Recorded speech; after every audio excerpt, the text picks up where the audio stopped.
Welcome back to our journey through the book of Ephesians in our Then and Now series. When I think back to when my kids were little, I remember it with such fondness because all of their friends were just the kids of my friends. And so anytime we got together with playdates, it was a great time for me. I enjoyed it, and just by default, that was who they were friends with. And then I remember my older daughter, Molly, coming home one day in elementary school with a piece of paper with a phone number on it. And she said, "This is a friend in my class who I've made, and here is her mom's number. Can you text her so that we can have a play date?" And I remember thinking, wow, okay. You know, there's so many different milestones and things that we celebrate as kids get older and they mature and grow up. But this was one of those moments where I really felt, wow, you are really growing up here. And that's what we're going to look at today in Ephesians chapter 4, as we continue in this letter that Paul has written to the church in Ephesus. It's this concept of really growing up in Christ, growing up in our faith, maturing, becoming those people who are becoming more and more like Christ. And what's really interesting is that he's going to show us one of the main proofs for maturing in Christ is our understanding in unity. And what we're going to look at today is how then we were in disunity, but now we are in unity with other believers. And being in unity is crucial because only in unity are we able to mature and grow in our Christ likeness. So we're going to be in Ephesians chapter 4 today, and I'm going to start it in verse 1. He says, "I, therefore, a prisoner for the Lord, urge you to walk in a manner worthy of the calling to which you have been called, with all humility and gentleness, with patience, bearing with one another, and in love, eager to maintain the unity of the Spirit in the bond of peace. There is one body and one Spirit, just as you were called to the one hope that belongs to your call, one Lord, one faith, one baptism, one God and Father of all, who is over all and through all and in all." And then therefore, at the beginning of that passage, it marks the second half of the book of Ephesians. In chapters 1 through 3 that we've already looked at is Paul really expounding the gospel and what it means to now be in Christ, that through the death and resurrection of Jesus, that we are now walking in this new creation reality. We are walking as our new selves. But then now what he's going to really do in this 4 through 6 section is he's going to now tell us, because of all that, now there is a certain way that we are to live. There is a certain reality now that truth has to be applied to our lives. And so this is very practical application here. At first he was expounding, and now he's going to be exhorting us, really challenging our lifestyles and our decisions. And so what we see here in these beginning of chapter 4 is these first 16 verses is that they introduce that whole second section. And the theme of unity is woven all throughout them. You heard it just in the text that I read, where it's one body, one Spirit, one call, one faith, one baptism. Unity is woven throughout all of it. But what I want you to see there is that unity is not just something that we can try and aspire to, but it's only because of the unity of our God who is in us and through all of us that this is even a possibility for us.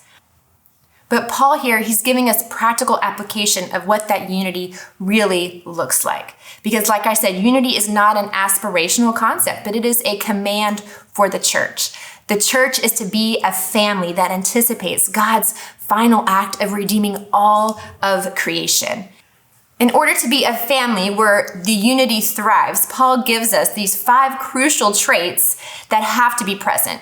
We see he talks about it there: humility, gentleness, patience, mutual forbearance, and love. You'll study all these in your group discussion today, but know this, that these aren't just optional things to think if maybe you can manage it, maybe we can do it. This is a command for all of us.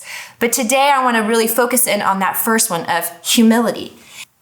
And so in some translations, you'll see instead of humility, you'll see the word lowliness. Now, this call to live as humble or lowly people would have been a complete shock to the pagan world. This was not a character trait anyone was ever aspiring to. In fact, there's not even a word in the Greek that they could have used here to describe this concept of humility or lowliness. It's a Christian coined term that was used in order to describe a character trait that they saw living lived out by the Messiah, by Jesus Christ. And this was to them a very sure sign of their calling, a very sure sign of who they were as followers of Jesus, was to be humble.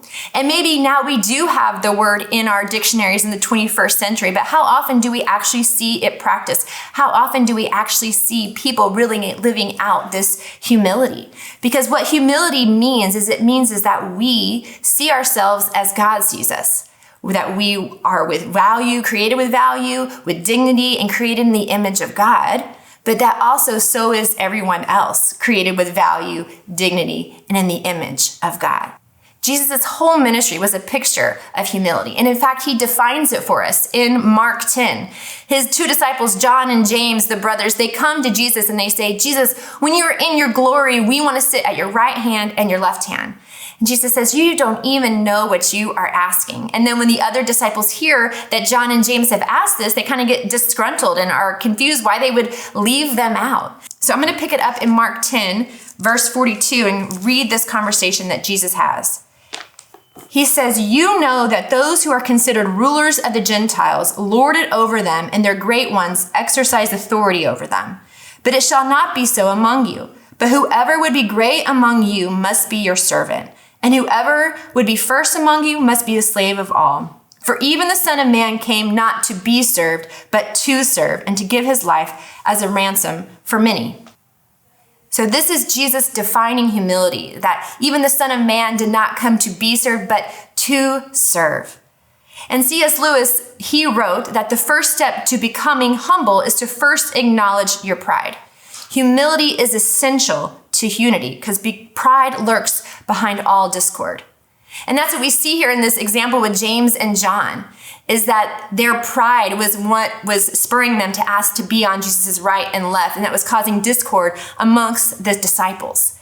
You see, this is why unity is so imperative for the church, because we can't be salt and light to a broken and hurt world when we are more concerned about our own agendas, our own desires, our own experiences over that of our brothers and sisters. Unity is a picture and proof of maturing in Christ. Recently, I was talking to one of our small group leaders, and when he started their small group about a year and a half ago, he was saying that they were having a conversation about what was everyone's desire. Why was everyone here to be a part of this small group community? And he said everyone started to express things like they wanted to get deeper in their relationship with Jesus. They wanted to be more intimate in that relationship and that personal walk with Christ. But he said over a year in this community, over a year in this small group of living life together, what they really realized is that that was happening, but because that they were growing deeper and closer together as a community.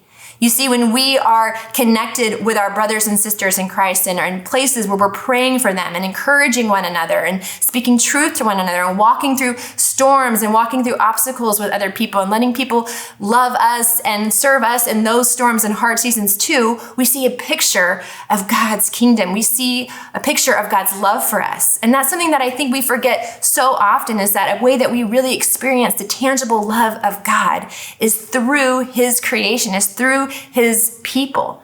And so that's why Paul is saying unity is so crucial for the church. Unity is so crucial for our maturation in Christ, to becoming more and more like him, is because only in unity do we mature. I think about the dining room table in our home, and a lot of times we have a puzzle that's laid out on it. My husband and two daughters really enjoy puzzles, and they'll kind of walk through and tinker with it as they go through the dining room and put pieces here and there, and it might take a while before the puzzle really comes together. But lo and behold, every single time it always feels like there is a puzzle piece missing. As they get down to the end, there's something missing, and so we start looking everywhere for it, skimming the carpet, looking around on the table, looking back in the box, and then we always eventually will find that piece of the puzzle that makes it complete. And what do we do when we find that piece? We put it in the puzzle, because that is what it was made for, right? That is where it is supposed to be. We don't, oh, I'm so excited we found it, and then set it over here by itself. That's not what a puzzle piece is for. It's to be a part of this whole picture, to be a part of this grand scheme. And that is exactly what Paul wants us to see in unity, and to have that humble approach to being in community with one another, because we aren't meant to grow in isolation. In fact, that's not even possible. We grow in more of our Christ-likeness when we are surrounded by the church of God. So today, as you look at those character traits that Paul challenges us on to really be a place of unity, to really walk in unity, I want you to think about the communities that you are a part of. Are you growing in your Christ-likeness because you are letting people speak into you, because you are opening up and being vulnerable with them? And if so, that's so wonderful. Then I want to challenge you to look for those missing puzzle pieces, if you will. Who are the people who are in isolation, who are not part of the community of God, who aren't experiencing that unity and that fullness that we have in Christ? Because here's the thing that is so beautiful about the promises that we see in Ephesians is that then we were in disunity, but now we are in unity. And only in that unity can we start to grow in our Christ-likeness and becoming more and more of what God has for us.